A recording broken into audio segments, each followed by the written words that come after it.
Atrapado en lo tremendo, el sistema de conocimiento de Carlos Castaneda, por Juan Morales Martín.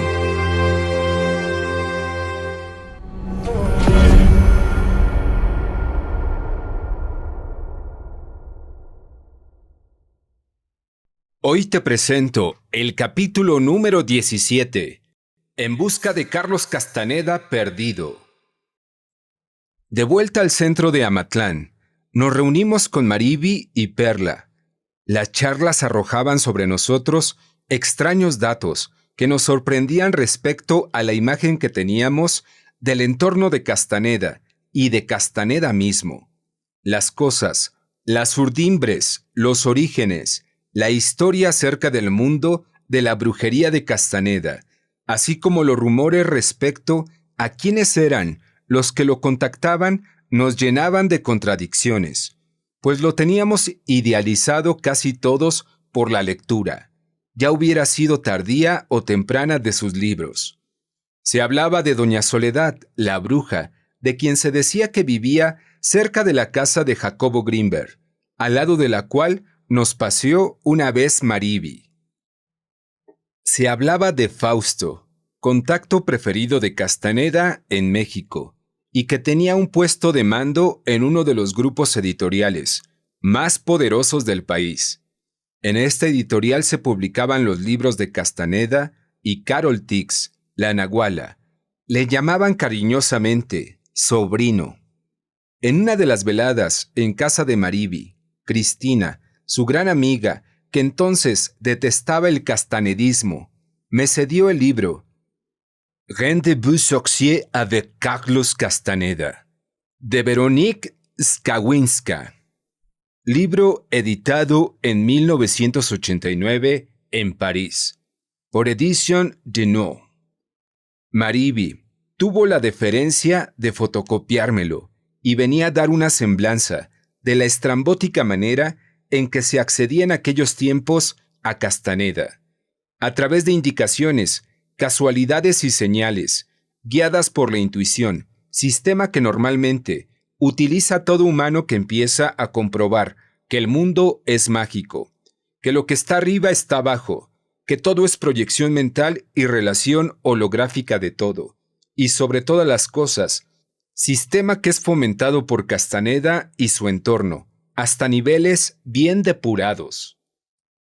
Se hablaba también de que la bruja Catalina, una de las protagonistas en los libros de Castaneda, podía ser francesa, y que venía a ser la Aimée Elé relatada en el libro de Veronique Skawinska, quien a su vez había estado casada con el cantante griego Demis Roussos. Lo cierto es que de la supuesta bruja Catalina, la Aimée Elé de Veronique, se comentaba que le había entregado a Carlos Castaneda, a través de Skawinska, un mapa energético del mundo, con la indicación de dónde estaba el punto de encaje de la Tierra, a fin de ayudarlo a salir del atolladero en el que se metió el Nahual, el año en que la gorda se murió por intentar, según él, construir un puente hacia la segunda atención. En los libros de Castaneda se explica lo que es la segunda atención, pero no se incide en que el secreto para alcanzarla es una disciplina que consiste en ejercitar sin pausa la recapitulación y la tensegridad. Tales ejercicios, secretos hasta entonces, solo revelados en Petit Comité y luego vendidos en seminarios por precios bastante caros, consistían en el objetivo tras el qué ir. Los libros habían creado una atmósfera de misterio, una atmósfera que hace intuir que el mundo no es lo que parece, que debe haber una clave. El paso siguiente de quien se interne por ahí es ir tras esa clave. La clave de acceso, primero, es el ejercicio de esos dos métodos, recapitulación y tensegridad, legado de la línea de brujos o nahuales mexicanos desde hacía 7,000 años. Ya nos maravillaríamos o extrañaríamos con posterioridad de cómo era que siendo este conocimiento ancestral, fruto de la tradición mexicana más lacustre, ocurría que todos los acólitos de Castaneda eran yanquis o europeos. Es más, sus 3 brujas acompañantes, Taisha, Avelar, Carol Tix y Florinda Donner, eran 2 americanas y una alemana, y las rastreadoras eran 2 norteamericanas y una danesa, y los denominados elementos, todos norteamericanos, un alemán y un par de argentinos. En nuestra especie de introducción en la Tournée, para meditarnos pisando los lugares clásicos señalados en las obras de Castaneda, en los que había acontecido los extraordinarios sucesos de la brujería de don Juan Matus, fuimos a ver el Zócalo y el banco en el que don Juan y Castaneda se sentaron y vieron energéticamente morir a un hombre. Fuimos al Café Tacuba el 16 de agosto de 1992 por vez primera y nos sentamos, cómo no, en el mismo lugar donde Carlos Castaneda acostumbraba también a ir en sus visitas a México, a comer con nuestros anfitriones. Pasamos por la iglesia de San Francisco, donde el Nahual les había enseñado a los mexicanos que ahora eran anfitriones nuestros, que la estatua de Jesucristo con las manos cruzadas, mientras recibía azotes, mostraba un ejercicio de tensegridad que equivalía a llenarse de energía. Pasamos también frente al Hotel Imperial, número 64 de la calle, y vimos la puerta giratoria que señalaba Castaneda en uno de sus libros, puerta en la que recibió un empujón de don Juan que le teleportó a través de los misterios de la segunda tensión, de tal manera que vino a aparecer instantáneamente en una agencia de viajes situada unas manzanas más allá. Pasamos frente a la catedral principal y entre ella, las ruinas recién descubiertas de Tenochtitlán nos señalaban que Castaneda les decía que el emisario de México, el ser energético que protege a la Ciudad de México, está situado allí y tiene una altura de unos 60 pisos. Solo lo pueden ver los brujos que ven. Nos contaban que Castaneda no había podido cumplir su promesa de volver a Madrid porque tuvo una lucha con los antiguos videntes y perdió energía, que estaba recapitulando los episodios de los antiguos videntes y se señalaron como 2 meses para que pudiera reponer energía. Siempre que Castaneda no cumplía con algo, era cuestión de energía. Más adelante comprobamos que había continuamente problemas de energía, pero como éramos neófitos en el mundo de las energías puras, nuestra crítica frente al incumplimiento de las promesas quedaba anulada, ipso facto. Ya empezaba el Nahual Castaneda a advertir, según nos contaban nuestros anfitriones mexicanos, que formamos parte de una cadena depredadora, de uno más de los eslabones y de ninguna manera somos los reyes de la creación. Por ejemplo, en una de las subrepticias visitas de Castaneda a México decía: ¿Es que ustedes piensan que los pollos no cogitan? ¿Qué saben ustedes? Este es un universo depredador, y así ustedes también son comidos por los seres alados. Esos seres alados chupan de vuestra energía. ¿Cómo? De vuestro yo. Son también depredadores. Ustedes comen pollos y ellos se comen vuestro yo. Una de aquellas noches conocimos a Eddie, quien nos dijo que llevaba 10 o 12 años tras el camino de Castaneda y que ya lo iba a dejar porque tenía un 99.99% de posibilidades de morirse. Vino de Brasil a buscar a Castaneda en los años más difíciles de hacerlo. Se instaló en México a vivir, abrió negocios y por fin conoció a Carlos Castaneda. Mariby nos comentaba, en referencia al método de la recapitulación, que puede intentarse hacerla momento a momento, es decir, aprovechando los recuerdos que afluyen a veces, cuando visitamos lugares donde ocurrieron sucesos que, de una manera u otra, nos dejaron marcados. Por ejemplo, decía Mariby, cuando oyes música que te gusta, la recapitulas, devuelves su energía y recuperas la tuya, y todos los días te pasas el tiempo con la atención alerta, haciendo lo mismo con todos los sucesos.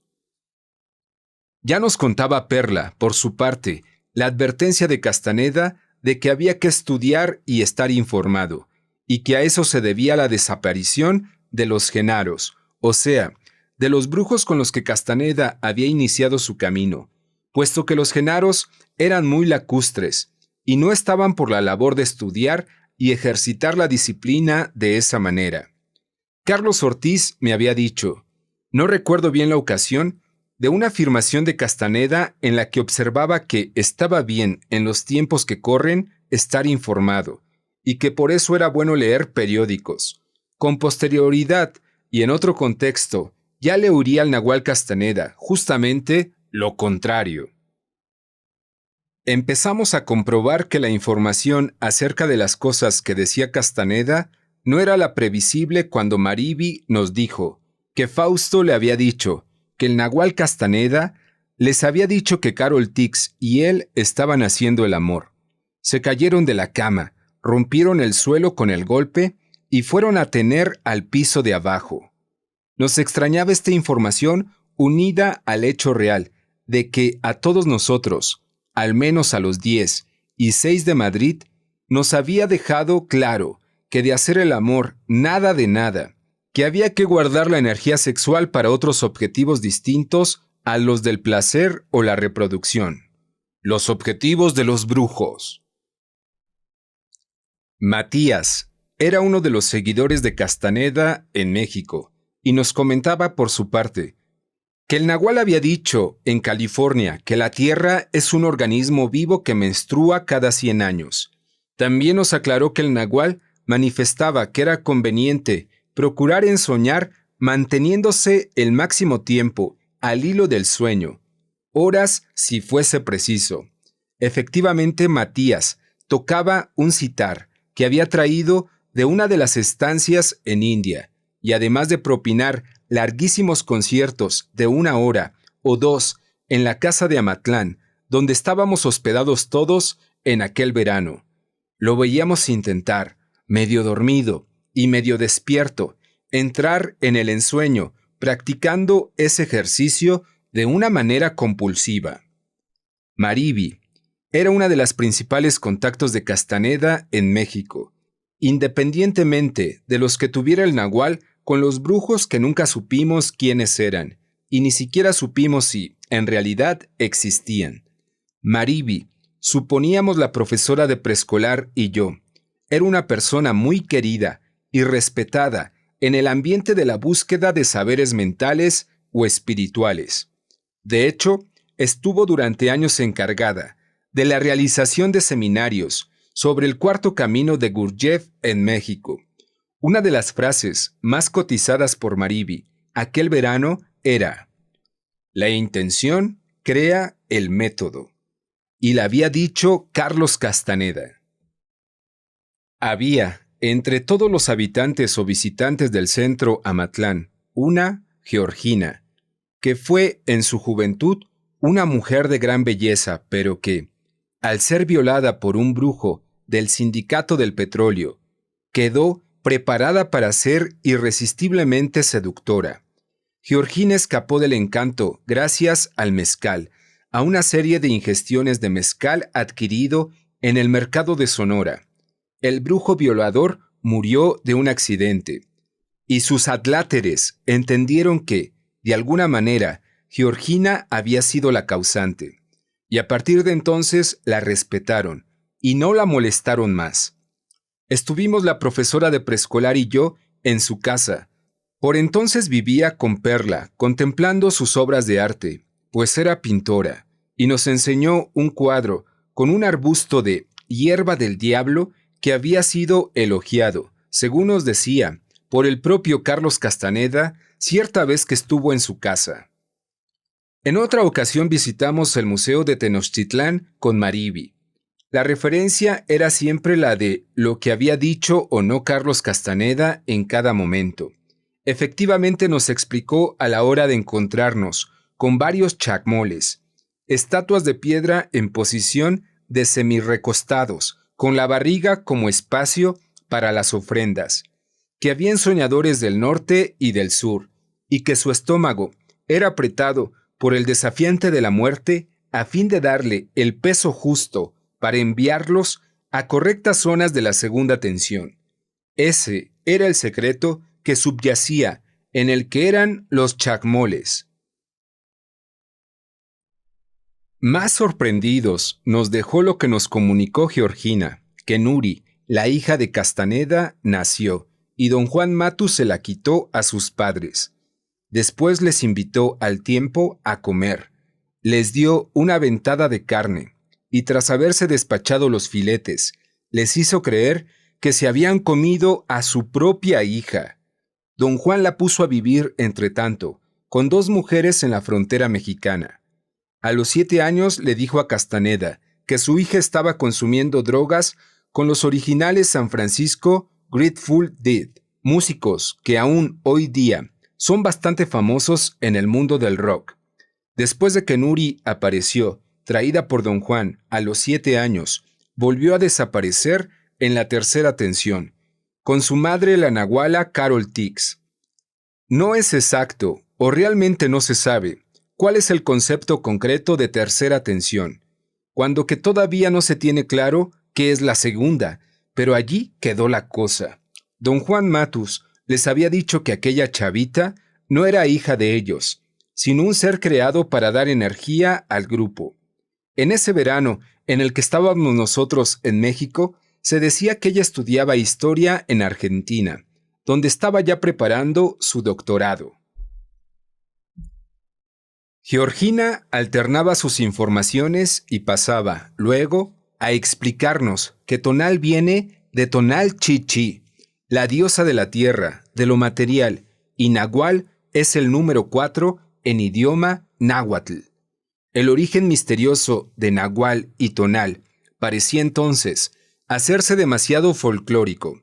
La fuerza de los libros de Castaneda había hecho que toda referencia arqueológica pareciera débil frente a su explicación nacida del misterio mismo. Matías, el músico del sitar, un alemán perdido en México, nos comentaba por otra parte que Florinda Donner afirmaba que había abierto la puerta de una nave intergaláctica en la que podrían entrar solo los que estaban muertos. Lo de nave intergaláctica resultó luego contrastado con los restantes seguidores mexicanos de Castaneda, que era metafórico, y lo de estar muertos se constituyó en un peligroso juego en el que cualquier tropezón, cualquier enfermedad grave o situación comprometida de los que seguíamos a Castaneda no era otra cosa que el trabajo del espíritu, para matarnos de alguna extraña manera, de una manera mística, y así nos permitiríamos ir a la segunda tensión o saltar, desprendidos del ego, a territorios vedados por nuestra actitud y vida cotidianas.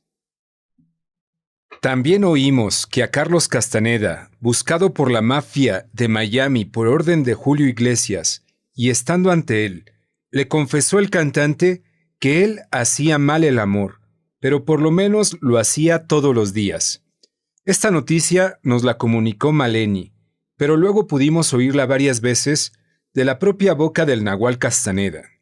También conocía Castaneda a Kevin Costner, y se decía a sí mismo que Ali MacGraw, la artista de Love Story, estuvo 7 años célibe para limpiarse los gusanos, según había dicho Florinda Donner, ya que comenzaba a saberse entre los castanedienses que además de ser bolas de energía, las mujeres concretamente, a causa de hacer el amor, tienen su huevo luminoso lleno de las energías que depositan los hombres en ellas, unos filamentos solo energéticos por los cuales se alimentan de las mujeres y se proveen de su vitalidad. Este es el panorama que se tiene si se mira para las mujeres y para los hombres con la capacidad de ver de que disponen los brujos. La tarea, pues, en base a recapitular y hacer la tensegridad, ir incrementando la conciencia de ser, y por supuesto, no hacer el amor nunca, con lo que habrán de transcurrir en las mujeres 7 años para quedar libres de la carga que representan esos gusanitos, dejados por los hombres que se han beneficiado sus vaginas. También se hablaba de que el desafiante de la muerte le dio a Castaneda 160 posiciones del punto de encaje, posiciones que se tenían reservadas desde antiguo por el linaje de los brujos de México, las cuales revelaba el desafiante a los nuevos nahuales, a cambio de que éstos le cedieran energía para vivir su vida, que ya alcanzaba unos 7,000 años. El desafiante de la muerte es ahora Carol Tix, la nahuala, es decir, de alguna manera ha vaciado a Carol Tix de su cuerpo y se ha convertido en ella, tal y como viene haciéndolo hace miles de años, en una peculiar transmigración de almas. La iglesia, en la que Carlos Castaneda se había encontrado por primera vez con el desafiante de la muerte, era la iglesia de Tula. Había empezado a convertirse Tula en una ciudad misteriosa desde aquel verano. Maribi, siguiendo a Castaneda, nos advertía que Tula es un lugar para la audacia final y que los montes del alrededor no son reales, sino que han sido puestos allí por los brujos. También el misterio del dedo gordo empezaba a oírse en aquellas fechas. El 19 de septiembre de 1985, se incendió con la luz azul el dedo gordo de Florinda la Grande, y se fue ésta tras un muro, enfadada por la muerte de la gorda. A la vez que murió la gorda, murió Lidia, la bruja, y todo cambió. Y desde entonces, algo pasó en el comportamiento de Carlos Castaneda frente al mundo. De segunda mano, la periodista nos dijo que había oído que Castaneda, la nahuala Carol Tix, su hija Nuri y el desafiante eran los elegidos para dar el golpe al huevo luminoso de la Tierra. Estas afirmaciones implicaban, aparte el conocimiento de que la Tierra tiene su huevo energético, el hecho de que ese huevo tiene un punto de encaje, como predicaba Castaneda, para el hombre, y asimismo, que estos 4 tenían la tarea de lanzar a la Tierra a otra realidad, así como un hombre puede resultar puesto en otra realidad por un golpetazo energético en su punto de encaje. Maribi nos decía que ella veía unas cosas azules en el rabillo de los ojos cuando tenía energía acopiada por métodos brujos, y Castaneda le explicaba que se trataba de los exploradores, especies de seres inorgánicos que nos guiaban por la segunda tensión y que, cuando se captaban, solo hay que tener entereza para agarrarse a ellos y viajar por otras realidades. El ambiente ericksoniano que se creó tras oír tantas cosas fantásticas relacionadas con el nahual, a quien teníamos por referencia indiscutible, nos preparó para creer cualquier cosa, es decir, para que la crítica no hiciera mella alguna, pasara lo que pasara más adelante. También empecé a descubrir que, si admitimos la descripción de que el mundo es una percepción sintonizada en un punto de encaje energético determinado, es a través del habla como lo modificamos y lo consensuamos. Advertí que la profesora de preescolar tenía la facultad de creer de rotunda manera en algo, hasta tal punto de que creaba ese algo. Me había maravillado en su momento la forma en la que hacía entrar en mundos de fantasía a los niñitos que enseñaba en su parvulario, y era tal vez de ahí de donde le venía la práctica con la que había conseguido dominar la realidad a su antojo, dentro de los parámetros que su capacidad le permitía. Cuando se habla de un tema con frecuencia, el ambiente cambia y se torna de tal manera en la que se le define. O como menos la percepción se focaliza exclusivamente en la forma en la que se habla de algo. El resto tiende a no existir. El alma es, pues, vehículo de la existencia de las cosas.